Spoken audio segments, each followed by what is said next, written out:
Buenas noches, buenas tardes, buenos días o la hora a la que sintonices este programa nuevamente, querido Radio Escucha. Te doy la bienvenida nuevamente a este espacio que semana a semana construyes en compañía mía.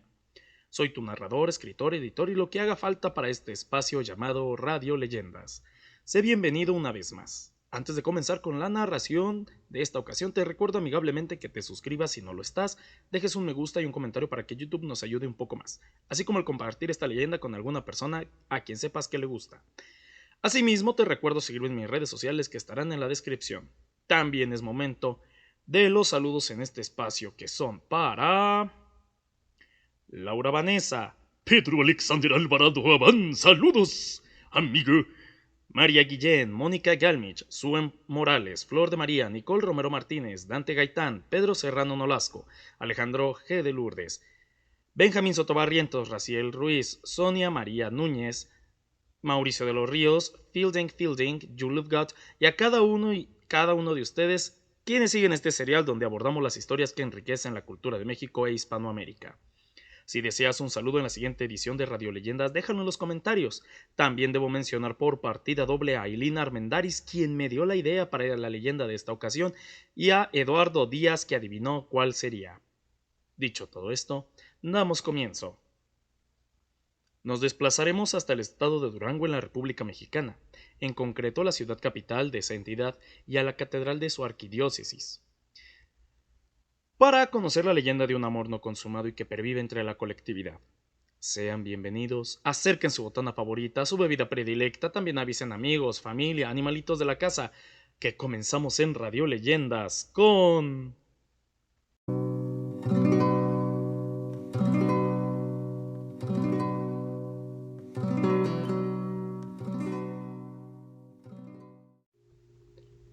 El siglo XIX ha sido el más convulso en la historia de México.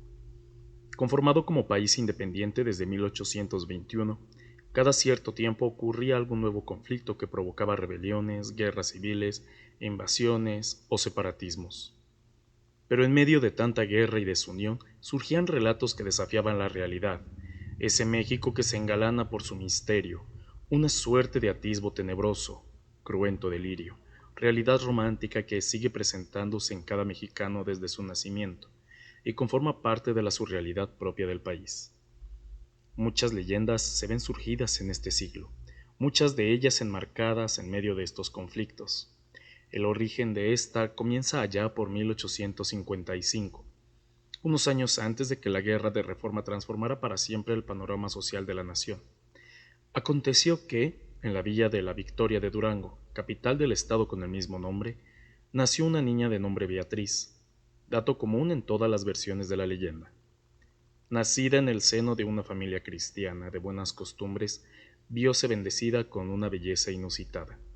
Su cabello rubio, su tez clara, sus ojos azules semejantes al más denso cielo, le granjearon popularidad entre los jóvenes de la villa. Mas ella le rechazaba pues había encontrado su vocación y hacia 1855 decidió entrar de novicia, tomando sus votos un par de años después. Grande fue la agitación entre los hombres de la villa, quienes clamaron al cielo por haber perdido tan gran belleza en manos de Cristo. Los años se sucedieron y comenzó la Guerra de Reforma. Los liberales, enemigos de la Iglesia, al ganar, no dudaron en cerrar conventos a lo largo y ancho de la República, y uno de ellos, debido al escaso número de miembros, fue el de Beatriz. Con el corazón destrozado regresó a casa de sus padres nuevamente y se acercó a servir en las labores caritativas que la Catedral de Durango, terminada de construir finalmente en 1844, daba a los pobladores de los caseríos cercanos. Sirvió con dulzura, mostrando el rostro de amor y comprensión que se esperaba de una monja, enmarcada aún más por su belleza que embelesaba a propios y extraños, adquiriendo cierto renombre. Guerra. War. Guerra. Ante la suspensión de pagos de préstamos del gobierno juarista a España, Inglaterra y Francia, estas naciones tomaron el puerto de Veracruz y debieron entablarse conversaciones de paz. Si bien en 1862 España e Inglaterra aceptaron esperar los pagos en meses siguientes, la Francia de Napoleón III, sobrino del Petit Cœur, determinó seguir adelante con la invasión. Detenidos primeramente en la celebérrima batalla de Puebla el 5 de mayo de 1862, al año siguiente el ejército interventor francés se posicionó lentamente del territorio mexicano, llegando alguno de estos elementos hasta la villa de Victoria de Durango. El avance del ejército se cobró cuantiosas víctimas, entre quienes se contaban los padres mismos de Beatriz. Así, sola, decidió proseguir sus cuidados de los enfermos y afligidos, yéndose a vivir a la catedral. Desde su ventana en una de las torres de la edificación se podía ver la plaza y desde ella comenzó a admirar el porte y elegancia de un soldado en específico. No se había dado cuenta que otro amor había entrado en su vida. No le daba importancia. Seguía dando sus servicios de cuidado a quien llegaba pidiéndolo en la catedral. Una mañana dejó de ver el soldado. El destacamento francés se movilizó hacia una villa cercana para una batalla. El resultado fue negativo para los galos, quienes se vieron en la necesidad de una retirada desordenada. Entre ellos estaba el soldado. Laissez-moi entrer, s'il vous plaît. Je suis blessé. J'ai besoin d'aide. Déjeme entrar, por favor. Estoy malherido. Necesito de ayuda. Se cuenta que era un soldado golpeando las puertas de la catedral, donde Beatriz descansaba. Golpeaba la puerta y clamaba por ayuda sabiendo que esa monja se la daría. Con frases cortas en un español rudimentario pedía auxilio, amenazando con quemar la puerta. Tantos fueron los gritos que Beatriz se levantó y salió a ver quién aporreaba la puerta del asiento episcopal. Grande fue su sorpresa al ver a ese soldado que admiraba a lo lejos, y mayor fue al verlo desangrándose por heridas en el vientre, sin el porte marcial que le hacía reconocible a lo lejos. S'il vous plaît, sœur. J'ai besoin d'aide médicale, je vais mourir. Por favor, hermana, necesito ayuda médica o moriré. Beatriz, entendiendo más bien poco, le tomó del brazo y aupando su peso al suyo propio le llevó a una de las habitaciones en las torres donde descansaba. Era de madrugada y con sumo cuidado retiró los ropajes del soldado para brindarle primeros auxilios.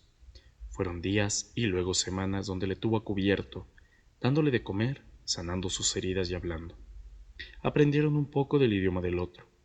La belleza de Beatriz no pasaba desapercibida al soldado, quien lentamente comenzó a hacer adelantos pese a los votos profesados por ésta.